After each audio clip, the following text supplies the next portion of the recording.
Hi అండి, నమస్తే. నేను Jhansi. Welcome to our channel Jhansi cooking gardening blogs. ఎలా ఉన్నారని అందరూ బాగున్నారా? నేనైతే చాలా బాగున్నాను. మీరు కూడా చాలా బాగుండాలని మనస్ఫూర్తిగా కోరుకుంటున్నాను.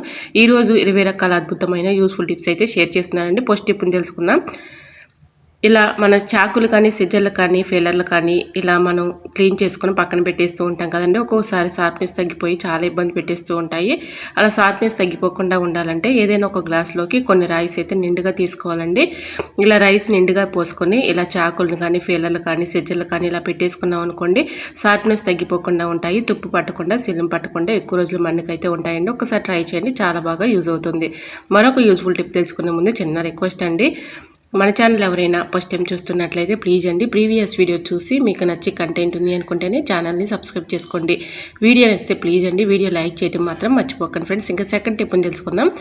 ఇలా వాచీలు అయితే మనం బయటకు వెళ్ళేటప్పుడు పెట్టుకుంటూ ఉంటాం కదండి. ఒక్కోసారి హడావుడిలో పెట్టుకునేటప్పుడు కింద పడిపోతూ ఉంటుంది. మనకి సపోర్ట్గా ఇలాగ ఒక క్లిప్ని అయితే తీసుకొని ఈ విధంగా పెట్టుకున్నాం అనుకోండి, జారి పడిపోకుండా ఇలా చక్కగా పెట్టుకోవడానికి చాలా యూస్ఫుల్గా ఉంటుందండి. సో యూజ్ అవుతుంది అనుకుంటే తప్పకుండా ట్రై చేయండి, చాలా బాగా వర్క్ అవుతుంది. మనం బయటికి వెళ్ళేటప్పుడు వాచ్ ఇలా పెట్టుకోవాలంటే చాలా ఇబ్బంది పడుతూ కష్టపడుతూ ఉంటాం కదండి. ఈ విధంగా ఒక్కసారి ట్రై చేయండి, 100% రిజల్ట్ అనేది ఉంటుంది. ఈజీగా పెట్టుకోవడానికి చాలా సింపుల్గా ఈజీగా ఉంటుందండి. ఒకసారి ట్రై చేయండి, చాలా బాగా వర్క్ అవుతుంది. ఇంకా థర్డ్ టిప్ని తెలుసుకుందాం. ఆనియన్స్ని కట్ చేయాలంటే చాలా ఇబ్బంది పడుతూ కష్టపడుతూ ఉంటాం కదండి. చాలా ఈజీగా సింపుల్గా ఇలా అయితే కట్ చేసుకోవచ్చండి. ఒక ఫోర్క్ స్పూన్ తీసుకొని ఈ విధంగా ఫోర్క్ స్పూన్తో ఇలాగ ఆనియన్స్ కట్ చేసే వీడియో క్లిప్పింగ్ మిస్ అయిపోయిందండి, సారీ అందరికీ కూడా. ఈ విధంగా ఫోర్క్ స్పూన్ అయితే మనం ఆనియన్స్ని క్లీన్ చేసుకున్న తర్వాత ఫోర్క్ స్పూన్కి ఇలాగా ఆనియన్ పెట్టేసి సన్నగా అయితే చాకుతో కట్ చేసుకోవచ్చండి. చాలా ఈజీగా వచ్చేస్తాయి. ఇంకా సెకండ్ టిప్ను కూడా షేర్ చేస్తున్నానండి. ఇలా ఫెయిలర్స్ అయితే ఉంటూ ఉంటాయి కదా మన ఇంట్లో, ఫెయిలర్తో కూడా చాలా ఈజీగా సింపుల్గా ఇలా ఎన్ని ఆనియన్స్ అయినా ఇసుక లేకుండా కట్ చేసుకోవచ్చండి. చాలా సన్నగా అయితే వస్తాయి. మనం బిర్యానీలోకి అయితే వేసుకుంటూ ఉంటాం కదండి, సన్నగా ఉన్నటువంటి ఆనియన్స్ని అయితే ఈ విధంగా చక్కగా కట్ చేసుకోవచ్చు. సో యూజ్ అవుతుంది అనుకుంటే తప్పకుండా ట్రై చేయండి. టిప్ కూడా చాలా యూస్ఫుల్గా ఉంటుంది.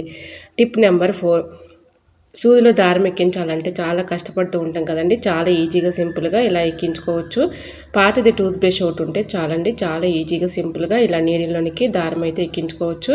ముందుగా బ్రష్ని అయితే ఈ విధంగా పెట్టేసి థ్రెడ్ని దానిపైన ఇలా పెట్టేసి నీడిల్ని ఈ విధంగా ఇలా దారం అయితే ఇలా బ్రష్ పైన పెట్టాం కదండి, నీడిల్ని ఇలా అనుకుంటూ ఉంటే చక్కగా దారం అయితే ఆ హోల్లోనికి పడిపోతుందండి. చక్కగా ఈజీగా దారం అయితే ఎక్కుతుంది. సో యూజ్ అవుతుంది అనుకుంటే తప్పకుండా ట్రై చేయండి. ఇంకా నెక్స్ట్ టిప్ని తెలుసుకుందాం. టిప్ నెంబర్ 5, ఏదైనా ఒక పేపర్ తీసుకొని దానిలో అయితే మిరియాలు అయితే ఒక 4 అయితే తీసుకోవాలండి. ఈ విధంగా లవంగాలు కూడా ఒక 2 తీసుకొని దీనిలో వేసేసుకోవాలి. ఒక 1/2 టీ స్పూన్ పసుపు కూడా తీసుకోవాలండి. ఇలా పసుపు కూడా తీసుకుని ఇలా మొత్తం కూడా ఈ 3 కలిపినటువంటి మిశ్రమాన్ని పొట్లంలాగా కట్టుకోవాలండి. ఇలాగే ఈ పొట్లాన్ని సెజర్ పెట్టి చిన్న హోల్స్ అయితే పెట్టుకోవాలండి. ఇది చాలా బాగా హెల్ప్ అవుతుందండి. మనందరికీ ఎంతగానో ఉపయోగపడే అద్భుతమైన టిప్ అండి. మిస్ కాకుండా వీడియో చివరి వరకు చూడండి. ఈ విధంగా పొట్లం అయితే కట్టాం కదండి. ఇప్పుడు రైస్లో ఇలా ఈ పొట్లాన్ని పెట్టేసాం అనుకోండి, రైస్లో ఒక్కొక్కసారి బాగా పురుగు వచ్చేస్తూ ఉంటుంది కదండి. నల్ల పురుగులు తెల్ల పురుగులు ఇలా పడుతూ ఉంటాయి, చాలా ఇబ్బంది పడుతూ ఉంటాము. ఎన్ని వాడినా కూడా అవి వస్తూనే ఉంటాయి కదండి. ఈ విధంగా ఒక్కసారి ట్రై చేయండి, చాలా బాగా వర్క్ అవుతుంది. ఇలా రైస్లో పెట్టేసి ఆ పొట్లాన్ని పైన బియ్యం ఇలా కలిపేసాం అనుకోండి, వీటి ఘాటుకి స్మెల్కి పురుగు రాకుండా ఎక్కువ రోజులు బియ్యం అయితే నిల్వ ఉంటాయండి. ఒక్కసారి ట్రై చేయండి, చాలా బాగా వర్క్ అవుతుంది. ఇంకా టిప్ నెంబర్ 6, బంగాళదుంపలు పాడవకుండా ఉండాలంటే ఇలా ఎల్లుల్లిపాయ ట్రైలో బంగాళదుంపలు పెట్టుకున్నట్లయితే చక్కగా పాడవకుండా ఎక్కువ రోజులు స్టోర్ ఉంటాయండి. చాలా బాగా వర్క్ అవుతుంది. సో యూజ్ అవుతుంది అనుకుంటే తప్పకుండా ట్రై చేయండి. టిప్ నెంబర్ 7, ఇలా ధనియాల పౌడర్లు కానీ అలానే మనం ఏదైనా సరుకులు తెచ్చుకున్నప్పుడు కొంత వాడుకొని కొంత అలానే ఉంటుంది కదండి, అంటే మిగిలిపోతూ ఉంటుంది. అలానే ఉంచేస్తే పురుగు పట్టేసి పాడైపోతూ ఉంటుంది. కాబట్టి ఇలా ఒక పెన్ని క్యాప్ని పెట్టేసి ఇలా ఫోల్డింగ్ చేసి పెట్టుకున్నాం అనుకోండి, పురుగు పట్టకుండా ఎక్కువ రోజులు స్టోర్ ఉంటుంది. సో యూజ్ అవుతుంది అనుకుంటే ట్రై చేయండి. ఇంకా టిప్ నెంబర్ 8, అన్నం వండుకున్నప్పుడు ఒక్కోసారి మనకి ఆఫ్టర్నూన్కే మెత్తబడిపోతూ ఉంటుంది కదండి రైస్. అలా మెత్తబడిపోకుండా ఉండాలంటే ఇలా ట్రై చేయండి. ఏదైనా ఒక ప్లేట్లో కొన్ని వాటర్ అయితే పోసి రైస్ నేను అందులో పెట్టేసామనుకో రైస్కి చీమ లేకుండా ఉంటాయి, అలానే రైస్ మెత్తపడిపోకుండా ఉంటుంది. ఇంకా నెక్స్ట్ టిప్ అండి, టిప్ నెంబర్ 9, దోసకాయలు పాడవకుండా ఎక్కువ రోజు స్టోర్ ఉండాలంటే ఇలా ట్రై చేయండి. ఇలా దోసకాయలని న్యూస్ పేపర్లో రోల్ చేసుకొని ఏదైనా ఒక కవర్లో పెట్టుకొని ఫ్రిడ్జ్లో స్టోర్ చేసుకున్నాం అనుకోండి, పాడైపోకుండా ఎక్కువ రోజులు నిల్వ ఉంటాయండి. ఒకసారి ట్రై చేయండి, చాలా బాగా వర్క్ అవుతుంది. టిప్ నెంబర్ 10, ఇలా దోసలు పోసుకున్న తర్వాత దోసల పైన కొంచెం సేపు దాకా హీట్గా ఉంటుంది కదండి, ఆ హీట్ పైన ఇలాగ కందిపప్పును వేయించేసుకుని ఒక డబ్బాలో స్టోర్ చేసుకుంటే కందిపప్పు మనం వండుకునేటప్పుడు గ్యాస్ ప్రాబ్లం లేకుండా ఉంటుంది. ఒకసారి ట్రై చేయండి, చాలా బాగా వర్క్ అవుతుంది. టిప్ నెంబర్ 11, ఏదైనా ఒక ప్లేట్ లాంటిది తీసుకొని దానిలో కాఫీ పౌడర్ అయితే ఒక స్పూన్ తీసుకోవాలండి. సోపు, ఒంటి సోపు ఉంటుంది కదండి, ఒంటి సోపును ఇలాగా తురుముకున్న ఓకే, లేదంటే చాకుతో అయినా చిన్న చిన్న ముక్కలుగా ఇలా కట్ చేసుకొని అందులో వేసుకోవాలండి. ఇది అందరికీ కూడా చాలా బాగా యూజ్ అవుతుందండి. మన ఆడవాళ్ళకి ముఖ్యంగా చాలా బాగా వర్క్ అవుతుంది ఈ టిప్ అయితే. మనం కిచెన్లో బొద్దింకలతో బల్లలతో చాలా ఇబ్బంది పడుతూ ఉంటాం కదండి, మనం ఎన్ని వాడినా కూడా అవి వస్తూనే ఉంటాయి కదండి. ఈ విధంగా ఒక్కసారి ట్రై చేయండి, చాలా బాగా వర్క్ అవుతుంది. ఇలా సోపు, ఏ సోపు అయినా పర్లేదండి, ఇలాగ ఒక సోపుని అయితే తీసుకుని ఈ విధంగా చిన్న చిన్న ముక్కలు, అంటే మనం మిగిలిపోయిన ముక్కలైనా ఉంటాయి కదండి, సోపు మనం యూజ్ చేయంగా ఉన్నటువంటి ముక్కలైనా ఈ విధంగా వేసేసుకొని దీంట్లో కర్పూరం బిళ్ళలను కూడా ఒక 2 తీసుకున్నానండి. దీంట్లో మెత్తగా చిదిమేసి ఆ పౌడర్ను కూడా అందులో వేసేసుకొని చిన్న చిన్న బౌల్స్ లాగా చుట్టుకోవాలి. ఇది చాలా బాగా హెల్ప్ అవుతుందండి. మన ఆడవాళ్ళకి ముఖ్యంగా ఈ టిప్ చాలా బాగా ఉపయోగపడుతుంది. మనం కిచెన్లోకి వెళ్ళాలంటేనే ఉదయం బొద్దింకలు బల్లులతో ఇబ్బంది పడిపోతూ ఉంటాం కదండి, చాలా ఈజీగా ఉంటుందండి ఈ టిప్. మనకి చక్కగా బల్లులు బొద్దింకలు కూడా రాకుండా ఉంటాయండి. ఇందులో ఈ 3 కలిపిన తర్వాత కంఫర్ట్ ఉంటుంది కదండి, కంఫర్ట్ కూడా కొంచెం అయితే వేసేసుకొని ఈ విధంగా చిన్న చిన్న బౌల్స్ లాగా ప్రిపేర్ చేసుకోవాలండి. కంఫర్ట్ వేయడం యూజ్ ఏంటంటే, ఇలా బౌల్స్ లాగా ప్రిపేర్ చేసుకుంటాం కదండి, ఒక్కో బౌల్ని మనం ఈ విండోస్ దగ్గర కానీ, అలానే కబోర్డ్స్ దగ్గర కానీ, కిచెన్ సింక్లో కానీ, అలానే గ్యాస్ స్టవ్ పైన కానీ ఇలా పెట్టుకుని ఉంటాం అనుకోండి, బల్లులు కానీ బొద్దింకలు కానీ వీటి స్మెల్కి ఘాటుకి రాకుండా పారిపోతాయండి. మనకు కూడా మంచి స్మెల్ అయితే వస్తూ ఉంటుంది, మంచి సువాసన వెదజల్లుతుందండి. ఈ విధంగా బ్యాడ్ స్మెల్ వచ్చినా కూడా ఆ స్మెల్ కూడా పోతుందండి. ఇలా ఒక్కసారి ట్రై చేయండి, చాలా బాగా వర్క్ అవుతుంది. ఈ విధంగా ఈ మిశ్రమాన్ని అంతా కూడా ఇలా చిన్న చిన్న బౌల్స్ లాగా ప్రిపేర్ చేసుకుని, మనకి నైట్ టైంలో గిన్నెలు కడిగేసిన తర్వాత గ్యాస్ స్టవ్ దగ్గర, అలానే కిచెన్ సింక్లో మనకి బల్లులు బొద్దింకలు ఏ ప్లేస్లో ఎక్కువగా తిరుగుతున్నాయో మీకు తెలుస్తుంది కదండి, ఆ ప్లేసుల్లో ఇలాగా ఆ బౌల్స్ని అయితే పెట్టేసామనుకోండి, వీటి ఘాటుకి స్మెల్కి అవి రాకుండా దూరంగా పారిపోతాయండి. ఒకసారి ట్రై చేయండి, చాలా బాగా వర్క్ అవుతుంది. ఇలా నేనైతే గ్యాస్ స్టవ్ దగ్గర, అలానే విండోస్ దగ్గర, కబోర్డ్స్ దగ్గర, అలానే కిచెన్ సింక్లో ఇలాగా పెట్టుకుంటున్నానండి. ఈ విధంగా చక్కగా మనకి ఈ టిప్ చాలా బాగా యూజ్ అవుతుంది. ఇంకా నెక్స్ట్ టిప్ని తెలుసుకుందాం. మరొక యూస్ఫుల్ టిప్ తెలుసుకునే ముందు చిన్న రిక్వెస్ట్ అండి, మన ఛానల్ ఎవరైనా ఫస్ట్ టైం చూస్తున్నట్లయితే ప్లీజ్ అండి, ప్రీవియస్ వీడియోస్ చూసి మీకు నచ్చి కంటెంట్ ఉంది అనుకుంటేనే ఛానల్ సబ్స్క్రైబ్ చేసుకోండి. వీడియో నచ్చితే ప్లీజ్ అండి వీడియో లైక్ చేసి మీ ఫ్రెండ్స్ అండ్ రిలేటివ్స్ షేర్ చేయండి. ఇలా డోర్ మీద నాప్కిన్ వేయటం వల్ల యూజ్ ఏంటంటే, మనకి ఇలా చిన్నపిల్లలు ఉన్నప్పుడు ఒక్కొక్కసారి లోపలికి వెళ్ళిపోయి ఇలా డోర్ వేసేసుకుంటూ ఉంటారు కదండి, లాక్ పడిపోతూ ఉంటుంది. అలా లాక్ పడకుండా ఉండాలంటే ఇలా నాప్కిన్ వేసేసామనుకోండి, డోర్ దగ్గరికి వేసుకున్నా కూడా వాళ్ళకి లాక్ పడకుండా ఉంటుంది. సో యూజ్ అవుతుంది అనుకుంటే ట్రై చేయండి. టిప్ నెంబర్ 13, ఏదైనా ఒక బౌల్ తీసుకొని దానిలో ఎక్స్పైరైన్ ట్యాబ్లెట్స్ అయితే మన ఇంట్లో ఉంటూ ఉంటాయి కదండి, ఆ ఎక్స్పైరైన్ ట్యాబ్లెట్లు లేకపోయినా మనం యూజ్ చేయని ట్యాబ్లెట్లు ఏవైనా కూడా ఇలా ఒక 2 తీసుకొని ఇలా మెత్తగా పౌడర్లా చేసేసుకోవాలండి.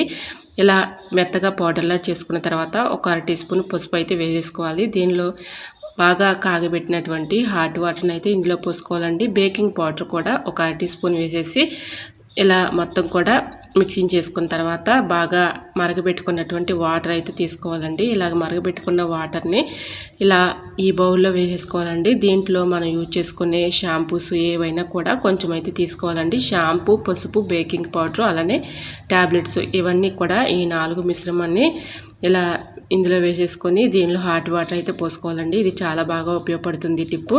మనం కిచెన్లో గిన్నెలు అవి కడుగుతూ ఉంటాం కదండి, గిన్నెలు అవి కడిగినప్పుడు ఒక్కొక్కసారి నాన్ వెజ్ వండుకున్నప్పుడు కూడా బ్యాడ్ స్మెల్ వచ్చేస్తూ ఉంటుంది. బ్యాడ్ స్మెల్ లేకుండా ఉండాలంటే ఇలా ట్రై చేయండి, చాలా బాగా వర్క్ అవుతుంది. మనం అప్పుడప్పుడన్నా ఇలాగా సింక్ని ఇలా క్లీన్ చేసుకున్నాం అనుకోండి, ఎటువంటి ప్రాబ్లమ్స్ అయితే ఉండకుండా ఉంటాయండి. సింక్ బ్లాకేజ్ సమస్య కూడా తగ్గిపోతుంది. మనం నాన్ వెజ్ వండుకున్నప్పుడు బ్యాడ్ స్మెల్ రాకుండా కూడా ఉంటుందండి. ఈ విధంగా ఈ వాటర్ పోసుకుంటూ స్క్రబ్బర్ పెట్టి ఇలాగా క్లీన్ చేసుకున్న తర్వాత మళ్ళీ హాట్ వాటర్ పోసుకుంటూ ఇలా క్లీన్ చేసుకున్నాం అనుకోండి, మనకి కిచెన్ సింక్ ఎటువంటి బ్యాడ్ స్మెల్ ఉండదు. అలానే సింక్ బ్లాకేజ్ సమస్య కూడా ఉండదండి. ఒక్కొక్కసారి మనకు తెలియకుండానే మనం ఎంత క్లీన్ చేసినా కూడా ఈ హోల్స్లో ఇలా నలకలు అడ్డం పడిపోతూ ఉంటాయి కదండి, సింక్ బ్లాకేజ్ అయిపోతూ ఉంటుంది. అటువంటి ఇబ్బంది లేకుండా ఉండాలంటే ఇలా నేను చెప్పిన ఈ టిప్ అయితే ఫాలో అయిపోండి, 100% వర్క్ అవుతుంది. సింక్ కూడా మంచి మంచిగా క్లీన్ అయిపోతుంది. బ్యాడ్ స్మెల్ కూడా ఉండదండి. ఒక్కసారి ట్రై చేయండి, చాలా బాగా వర్క్ అవుతుంది. ఇలా హాట్ వాటర్ పెట్టి మనం క్లీన్ చేస్తుంటే లోపల అడ్డం పడినటువంటి నలకలు కానీ చిన్న చిన్న డస్ట్ కానీ అంతా కూడా ఇలా వెళ్ళిపోతుందండి. ఒకసారి ట్రై చేయండి, చాలా బాగా వర్క్ అవుతుంది. ఇంకా నెక్స్ట్ టిప్ని తెలుసుకునే ముందు చిన్న రిక్వెస్ట్ అండి, ఫస్ట్ టైం మన ఛానల్ ఎవరైనా చూస్తుంటే ప్లీజ్ అండి ప్రీవియస్ వీడియో చూసి మీకు నచ్చి కంటెంట్ ఉంది అనుకుంటేనే ఛానల్ని సబ్స్క్రైబ్ చేసుకోండి. కరివేపాకు పాడవకుండా ఎక్కువ రోజులు స్టోర్ ఉండాలంటే ఇలా కరివేపాకుని శుభ్రంగా వాటర్లో కడిగేసుకుని తేమ లేకుండా ఆరిపెట్టుకున్న తర్వాత ఏదైనా ఒక బాక్స్లో టిష్యూ పేపర్ కానీ న్యూస్ పేపర్ కానీ అడుగుని వేసేసుకొని తర్వాత కరివేపాకును పెట్టుకొని దానిపైన రైస్ వేసేసుకొని ఇలా ఫ్రిడ్జ్లో స్టోర్ చేసుకున్నాం అనుకోండి, ఎన్ని రోజులున్నా కరివేపాకు పాడవకుండా అలానే ఉంటుందండి. ఒకసారి ట్రై చేయండి, చాలా బాగా వర్క్ అవుతుంది. మరొక యూస్ఫుల్ టిప్ తెలుసుకునే ముందు చిన్న రిక్వెస్ట్ అండి, మన ఛానల్ ఎవరైనా ఫస్ట్ టైం చూస్తున్నట్లయితే ప్లీజ్ అండి ప్రీవియస్ వీడియో చూసి మీకు నచ్చితేనే ఛానల్ని సబ్స్క్రైబ్ చేసుకోండి. ఆడవాళ్ళకి ఎంతగానో ఉపయోగపడే అద్భుతమైన టిప్ అండి, మిస్ కాకుండా చూడండి. ఆడవాళ్ళం అందరం కూడా ఇలా కుంకుమ అయితే పెట్టుకుంటూ ఉంటాం కదండి. కుంకుమ ఒక్కొక్కసారి ఇలా మనం పెట్టుకున్న వెంటనే ఒక్కొక్కసారి చెరిగిపోతూ ఉంటుంది కదండి. అలా చెరిగిపోకుండా ఉండాలంటే ముందుగా ఇలా వ్యాజ్లిన్ అయితే అప్లై చేసేసి తర్వాత కుంకుమ పెట్టుకున్నాం అనుకోండి, కుంకుమ మనకి చక్కగా చెరిగిపోకుండా ఉంటుందండి. మనకి ఒక్కొక్కసారి కుంకుమ పెట్టుకునే ప్లేస్లో ఇలా మచ్చలు పడిపోతూ ఉంటాయి కదండి, ఆ మచ్చలు కూడా ఆ మచ్చల సమస్య కూడా ఉండదండి. ఇలా కొంచెం వ్యాజ్లిన్ అయితే అప్లై చేసేసి కుంకుమ పెట్టుకోండి, మచ్చలు కూడా పూర్తిగా తొలగిపోతాయి. సో యూజ్ అవుతుంది అనుకుంటే తప్పకుండా ట్రై చేయండి. ఇంకా నెక్స్ట్ టిప్ని తెలుసుకుందాం. ఇలా మనం బట్టలు వాష్ చేసుకునే బ్రష్ అయితే ఉంటుంది కదండి, ఆ బ్రష్ని అయితే తీసుకుని ఇలా మనం బ్రష్ని చక్కగా బట్టలు వాష్ చేసుకుంటూ ఉంటాం కదండి బ్రష్తో. ఇలా బ్రష్కి ఒక్కొక్కసారి షార్ప్నెస్ ఎక్కువగా ఉండి బట్టలకి ఈ దారాలు అయితే పట్టేస్తూ ఉంటాయి కదండి, బట్టలు పాడైపోతూ ఉంటాయి. అటువంటి ఇబ్బంది లేకుండా ఉండాలంటే ఇలా ఒక్కసారి ట్రై చేయండి, చాలా బాగా వర్క్ అవుతుంది. ఇలాగా బట్టల బ్రష్కి నెయిల్ పాలిష్ అయితే ఏ నెయిల్ పాలిష్ అయినా అప్లై చేయొచ్చండి. ఇలా కొంచెం నెయిల్ పాలిష్ వేసేసుకొని ఇలా మనం యూజ్ చేసుకున్నాం అనుకోండి, ఇలా మనకి షార్ప్నెస్ ఎక్కువగా ఉన్నప్పుడు బట్టలు దారాలు అవి పట్టేస్తూ ఉంటాయి కదండి, బట్టలు పాడైపోతూ ఉంటాయి. అటువంటి ఇబ్బంది లేకుండా ఉండాలంటే ఇలా ఒకసారి ట్రై చేయండి, చాలా బాగా వర్క్ అవుతుంది. ఇలా షార్ప్నెస్ ఎక్కువగా ఉండిపోయి బట్టలకు మనం వాష్ చేస్తున్నప్పుడు దారాలు పట్టేస్తూ ఉంటాయి కదండి, అటువంటి సమస్య అయితే ఉండదండి. ఒకసారి ట్రై చేయండి, చాలా బాగా వర్క్ అవుతుంది. ఇంకా నెక్స్ట్ టిప్ని తెలుసుకునే ముందు చిన్న రిక్వెస్ట్ అండి, ఈ టిప్స్ అన్నిటిలో ఏ టిప్ అయితే మీకు బాగా నచ్చిందో, ఏ టిప్ యూస్ఫుల్ అనుకుంటున్నారో తప్పకుండా కమెంట్ సెక్షన్లో కమెంట్ చేయడం మాత్రం మర్చిపోకండి ఫ్రెండ్స్. వీడియో నచ్చినట్టయితే ప్లీజ్ అండి వీడియో లైక్ చేయడం మాత్రం మర్చిపోకండి ఫ్రెండ్స్. మీరు ఇచ్చే చిన్న లైక్నే సపోర్టింగ్గా ఉంటుంది, మరికొంతమందికి రీచ్ అవుతుంది కాబట్టి ప్లీజ్ అండి లైక్ చేయడం మాత్రం మర్చిపోకండి ఫ్రెండ్స్. గోడల మీద ఒక్కోసారి మరకలు పడుతూ ఉంటాయి కదండి, చిన్నపిల్లలు ఉన్నప్పుడు ఏదైనా రాస్తూ ఉంటారు. ఇలా మరకలు కానీ ఏదైనా పెన్ను గీతలు కానీ ఉన్నప్పుడు అదే కలర్ చాక్ పీస్తో మనం ఇలాగ ఏ కలర్ అయితే మనం గోడలకి వేసామో అదే కలర్ చాక్ పీస్తో ఇలాగ రుద్దినట్లయితే ఆ మరక అనేది కనిపించదండి. ఒకసారి ట్రై చేయండి, చాలా బాగా వర్క్ అవుతుంది. నా దగ్గర కలర్ చాక్ పీస్ అయితే లేదండి, మీకు చూపించడం కోసం వైట్ చాక్ పీస్తో చూపిస్తున్నాను. ఈ విధంగా చక్కగా ఆ మరకల పైన చాక్ పీస్ పెట్టి రుద్దామనుకోండి, చక్కగా మరక అనేది కనిపించదు. ఇంకా నెక్స్ట్ టిప్ అండి, టిప్ నెంబర్ 18. నిమ్మకాయలని మనం ఇలాగ కట్ చేసేసుకొని ఒక హాఫ్ని యూజ్ చేసుకున్న తర్వాత ఒక హాఫ్ని అలానే ఉంచేస్తూ ఉంటాం. అది ఎండిపోయి పాడైపోతూ ఉంటుంది కదండి, అలా ఎండిపోకుండా పాడవకుండా ఉండాలంటే ఇలా 2 బద్దల్ని కలిపేసి ఏదైనా ఒక రబ్బర్ బ్యాండ్ వేసేసి ఫ్రిడ్జ్లో పెట్టుకున్నాం అనుకోండి, మనకి లెమన్ పాడైపోకుండా అలానే ఉంటుంది, మన అవసరానికి యూజ్ చేసుకోవచ్చు. అలానే ఒక హాఫ్ మాత్రమే మిగిలి ఉందనుకోండి, ఇలా ఒకసారి ట్రై చేయండి. బాటిల్ క్యాప్స్ అయితే ఉంటాయి కదండి, కొంచెం పెద్ద సైజులో ఉన్న క్యాప్ని అయితే తీసుకొని ఈ విధంగా లెమన్ అయితే హాఫ్ని పెట్టేసి ఇలా ఫ్రిడ్జ్లో పెట్టుకున్నాం అనుకోండి, మనకి లెమన్ పాడవకుండా చక్కగా మనం అవసరానికి తీసుకుని యూజ్ చేసుకోవచ్చు. ఇంకా నెక్స్ట్ టిప్ అండి, టిప్ నెంబర్ 20. మునగాకు కరివేపాకు తినని వారు ఇష్టపడిన వాళ్ళు చాలామంది ఉంటారు కదండి, మనం కర్రీస్లో కరివేపాకు వేసినా తీసి పక్కన పెట్టేస్తూ ఉంటారు. అటువంటి వాళ్ళకి ఈ టిప్ చాలా బాగా యూజ్ అవుతుందండి. కరివేపాకు మునగాకు మన ఆరోగ్యానికి ఎంతగానో మేలు చేస్తుంది కాబట్టి ఒక్కసారి ఇలా ట్రై చేయండి. కరివేపాకు మునగాకుని శుభ్రంగా వాటర్లో క్లీన్ చేసుకున్న తర్వాత మిక్సీ జార్లో వేసేసుకుని ఒక గాజు సీసాలో వేసేసుకొని ఆ పౌడర్ని స్టోర్ చేసుకున్నాం అనుకోండి, కర్రీస్లో చక్కగా యూజ్ చేసుకోవడానికి చాలా బాగా యూజ్ అవుతుంది. ఆ చేసాను ఫ్రిడ్జ్లో పెట్టేసుకుంటే అవసరానికి తీసుకొని యూజ్ చేసుకోవచ్చు. ఇంకా నెక్స్ట్ టిప్ అండి, కందిపప్పు పాడవకుండా ఎక్కువ రోజులు స్టోర్ ఉండాలంటే ఇలా ట్రై చేయండి, చాలా బాగా వర్క్ అవుతుంది. కందిపప్పుని ఈ విధంగా అరచేతిలో ఒక స్పూన్ అయితే ఆయిల్ వేసుకొని ఒక స్పూను పసుపు వేసుకొని ఇలా మొత్తం కూడా కందిపప్పుకి పట్టించేయాలండి. ఇలా ఈ పప్పుకి పసుపు ఆయిల్ ఇలా పట్టించేసి ఏదైనా ఒక డబ్బాలో స్టోర్ చేసుకున్నాం అనుకోండి, వీటి ఘాటుకి స్మెల్కి పురుగు రాకుండా పాడవకుండా ఉంటుంది. అలానే మనం పప్పు వండుకున్నప్పుడు కూడా చక్కగా ఉడికిపోతుందండి. గ్యాస్ ప్రాబ్లం కూడా ఉండదు. ఒక్కసారి ట్రై చేయండి, చాలా బాగా యూజ్ అవుతుంది. చూసారా, ఈ విధంగా అరచేతిలో కొంచెం పసుపు, అలానే కర్రీస్లో యూజ్ చేసుకునే ఆయిల్ అయితే ఉంటుంది కదండి, ఆయిల్ 1 స్పూన్ అయితే వేసేసుకుని ఈ విధంగా కందిపప్పు పట్టించేసి ఏదైనా ఒక డబ్బాలో స్టోర్ చేసుకున్నాం అనుకోండి, మనం పప్పు వండుకున్నప్పుడల్లా ఎటువంటి ప్రాబ్లమ్స్, హెల్త్ ప్రాబ్లమ్స్ లేకుండా ఉంటాయి. అలానే గ్యాస్ ప్రాబ్లం ఎక్కువగా బాధపడుతూ ఉంటాం కదండి పప్పు తిన్నప్పుడు, అటువంటి ఇబ్బంది కూడా ఉండదండి. ఒకసారి ట్రై చేయండి. ఇంకా నెక్స్ట్ టిప్ అండి, పాలు మనం ఇలాగా తోడు పెట్టుకునేటప్పుడు ఒక్కోసారి త్వరగా తోడుకోదు కదండి. కింద ఒక ప్లేట్ అయితే ఇలా పెట్టేసి పైన కూడా ఇలా ఏదైనా ఒక ప్లేట్ అయితే మూత వేసేసుకున్నాం అనుకోండి, ఒక 1 అవర్ లోపునే చక్కగా తోడుకుంటుందండి. పాలు గోరువెచ్చలుగా ఉన్నప్పుడు చక్కగా ఈ టిప్ని ఫాలో అవ్వండి. ఇంకా నెక్స్ట్ టిప్ అండి, ఇలా దోసపిండిని మనం పట్టుకునేటప్పుడు కొంచెం అల్లం, అలానే పచ్చిమిర్చి వేసేసి ఇలా పట్టుకున్నాం అనుకోండి, దోసపిండి మంచి టేస్టీగా ఉంటుంది, దోశలు కూడా క్రిస్పీగా వస్తాయి. ఇంకా నెక్స్ట్ టిప్ అండి, టిప్ నెంబర్ 24. ఇలాంటి డబ్బాలు అయితే పెద్దవి ఉంటాయి కదండి, అది ఎందుకు పనికిరావని పడేస్తూ ఉంటాము.